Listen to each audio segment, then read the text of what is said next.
बिस्मिल्लाहिर्रहमानिर्रहीम अस्सलाम वालेकुम। प्यारे दोस्तों, आज की एक जो फार्मा प्रोडक्ट आपके साथ डिस्कस करने जा रहा हूँ, बड़ी मशहूर मरूफ प्रोडक्ट है जिसका नाम है मेथाक्लोर। ये एक आई ड्रॉप है और बदकिस्मती ये है कि देखें कि अगर मेथाक्लोर को अगर आप क्लोजली देखें तो इसके नीचे लिखा है डेक्सामेथासोन एंड क्लोरमफेनिकोल। और ये जो फार्मा प्रोडक्ट है ये रिमिंगटन फार्मास्यूटिकल कंपनी का एक शाहकार है। देखें, मेडिसिन जो भी कोई भी कंपनी बनाती है वो किसी मकसद के लिए बनाई जाती है और उसके कोई ना कोई फ़ायदा होता है और उसका कोई ना कोई साथ ही में अनफॉर्चुनेटली नुकसान भी होता है।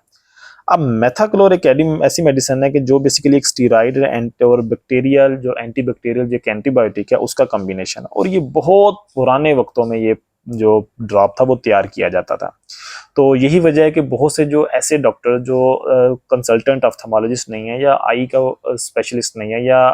ऑफ्थेमोलॉजी का वो इतना नॉलेज नहीं रखते, तो उनको जो चंद एक जो प्रोडक्ट्स या समझ लें कि आई ड्रॉप्स, खुसूसन ये मेडिकल स्टोर वाले, उनको अगर कोई आई ड्रॉप का पता है तो उन्हें क्या पता होता है, उन्हें मेथाक्लोर का पता होता है। एक इसी तरीके से एक और भी आई ड्रॉप है, उसकी भी मैं वीडियो अलग से बनाऊंगा। तो वो क्या करते हैं कि वो मेथाक्लोर का पुराने वक्तों में उनको नाम है, आप किसी भी मसले के साथ उनके पास जब जाते हैं तो वो आपको ये मेथाक्लोर नाम का ये आई ड्रॉप है चिपका देते हैं।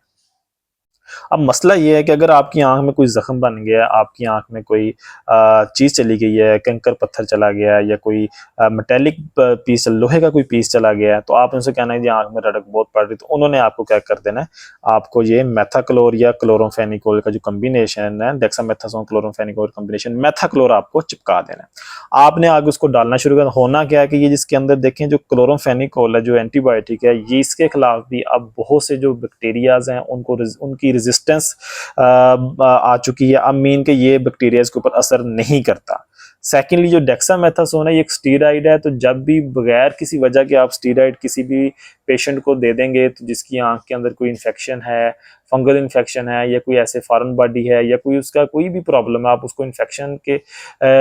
साथ और इस तरीके से कोई और प्रॉब्लम है जिसके अंदर स्टीराइड बहुत ज़्यादा नुकसानदेह हो सकते हैं, तो आप अगर मेथाक्लोर उसको दे देंगे तो क्या होगी, उसकी आंख की जो पुतली है उसको शदीद नुकसान पहुंचेगा और उसकी आंख की पुतली आहिस्ता आहिस्ता इतनी वो ख़राब हो जाएगी कि उसकी आंख जो है वो फट जाएगी और आंख के ज़ाया होने का खदशा वहाँ पे लाक हो जाता है। तो प्यारे दोस्तों, इसलिए मैं बहुत से उन लोगों के लिए जो मेथाक्लोर जाके पकड़ लेते हैं आंखें बंद करके मुख्तलिफ स्टोरों से और मुख्तलिफ जाके जो क्वैक्स बैठे हैं, या वो मैं कहूँगा ख़ास तौर पर उनको भी मैं शामिल करूँगा कि जो ऐसे डॉक्टर्स हैं जिन्होंने सिंपल समझ लें कि जो है ना नाम याद कर रखे हैं एंटीबायोटिक आई ड्रॉप्स के, और वो आई के अंदर कोई उनको ख़ास तजर्बा या महारत नहीं है, तो उनसे भी एक मेरी रिक्वेस्ट है कि काइंडली जो चीज़ या जो भी केस आपकी डोमेन से बाहर जा रहा है, जिसको आपको पूरी तरह से आपको कमांड नहीं है, तो काइंडली पेशेंट को रेफर किया करें कंसल्टेंट ऑफ्थेमोलॉजिस्ट के पास या किसी कम से कम किसी ऐसे बंदे के पास जिसके पास नॉलेज हो आईज से रिलेटेड, ऑफ्थेमोलॉजी से रिलेटेड, ताकि वो एक सही तरीके से उसका स्लिट लैंप एग्जामिनेशन करने के बाद उसको कोई एक मुस्तनिद किस्म की एंटीबायोटिक प्रिस्क्राइब करे। तो प्यारे दोस्तों, इसलिए मैं कहूँगा कि मेथाक्लोर को अब आज के इस दौर के अंदर आप बिला वजह इस्तेमाल ना करें किसी के कहने कहाने पे, क्योंकि इसके अलावा बहुत से दूसरे मेडिसिन जो हैं इस टाइम अवेलेबल हैं मार्केट के अंदर जो प्रिस्क्राइब की जाती हैं। मेथाक्लोर माजी के अंदर नो डाउट इसने इंसानियत की बहुत खिदमत की, मगर अब जो है मेथाक्लोर को जो प्रिस्क्रिप्शन है वो ना होने के बराबर है।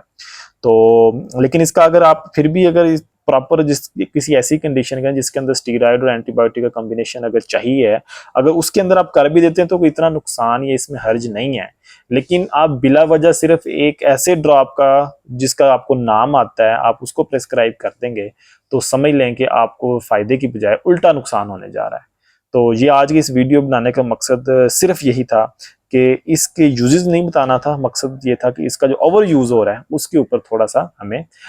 नज़र करनी चाहिए और इसके ऊपर थोड़ा सा हमें काबू पाना चाहिए। तो प्यारे दोस्तों, उम्मीद है कि आज की इस वीडियो में आपने ज़रूर कुछ ना कुछ नया सीखा होगा। मिलते हैं अगली वीडियो में, तब तक के लिए अल्लाह हाफिज़।